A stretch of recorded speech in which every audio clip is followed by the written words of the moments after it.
எல்லா தமிழ் மக்களுக்கும் வணக்கம். என் பேர் ஷீபா.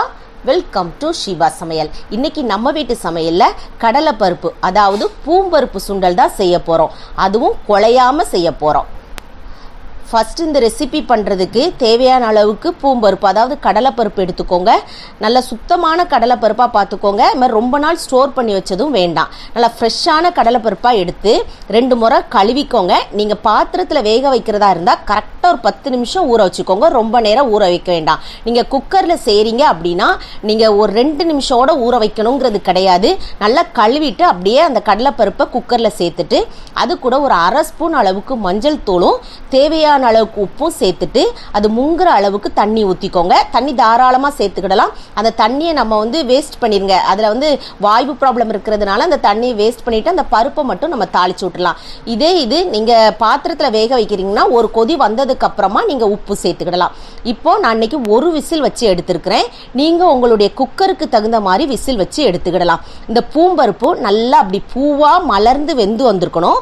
அதே சமயத்தில் குழஞ்சிடக்கூடாது. அப்படி இருந்தால் தான் அதை தாளிச்சு விடும் போச்சுலையும் அதை சர்வ் பண்ணும் போச்சுலையும் பார்க்குறதுக்கு ரொம்ப அருமையாக இருக்கும்.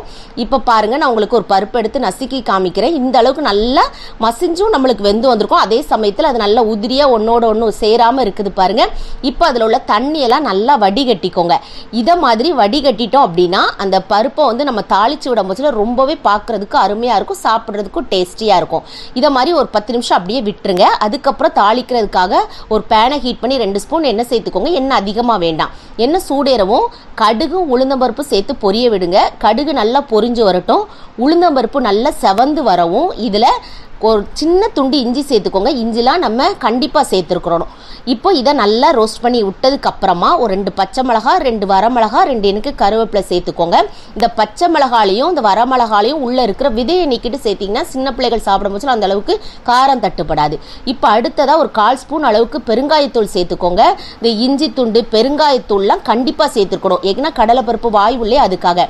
இதை கருகவும் விட்டுறாதுங்க. நல்லா இந்த அளவுக்கு ரோஸ்ட் பண்ணி விட்டதுக்கு அப்புறமா நம்ம வடிகட்டி வச்சிருக்கிற கடலைப்பருப்பை இது கூட சேர்த்துக்கிடலாம்.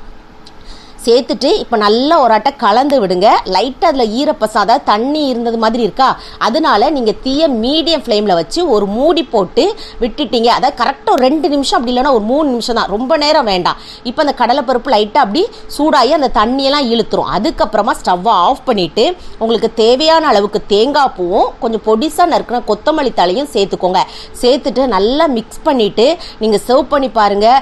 ரொம்பவே டேஸ்டியாக இருக்கும். இது சாப்பிட்டீங்கன்னா எந்த அளவுக்கு உங்களுக்கு வீடியோ பார்த்தாலே தெரியும் நினைக்கிறேன். பருப்பு ஒன்னோட ஒன்று ஒட்டாம நல்லா உதிரியா, அதே சமயத்தில் நல்லா சாஃப்டாகவும் நம்மளுக்கு வந்திருக்கு பாருங்க. நீங்க கடலை பருப்பு, அதாவது பூம்பருப்பு சுண்டல் செஞ்சீங்க அப்படின்னா கண்டிப்பா ஒரு முறை இதே மெத்தட்ல செஞ்சு பாருங்க. செஞ்சு பார்த்து உங்கள் ஃபீட்பேக்கை கமெண்ட் பாக்ஸில் சொல்லுங்கள். வீடியோ பிடிச்சிருந்தா லைக் பட்டனில் தம்ஸ் அப் கொடுத்துருங்க. தம்ஸ் அப் கொடுத்த கையோடு உங்கள் ஃப்ரெண்ட்ஸ் ஃபேமிலியோடு ஷேர் பண்ணிடுங்க. ஃபர்ஸ்ட் டைம் வியூவராக இருந்தால் சப்ஸ்கிரைப் பண்ணி சப்போர்ட் பண்ணுங்கள். நான் இன்னொரு வீடியோவில் இன்னொரு வித்தியாசமான சுவையான மனமான ரெசிபியோடு நான் உங்களை சந்திக்கிறேன். அது வரைக்கும் டாடா பாபாய்.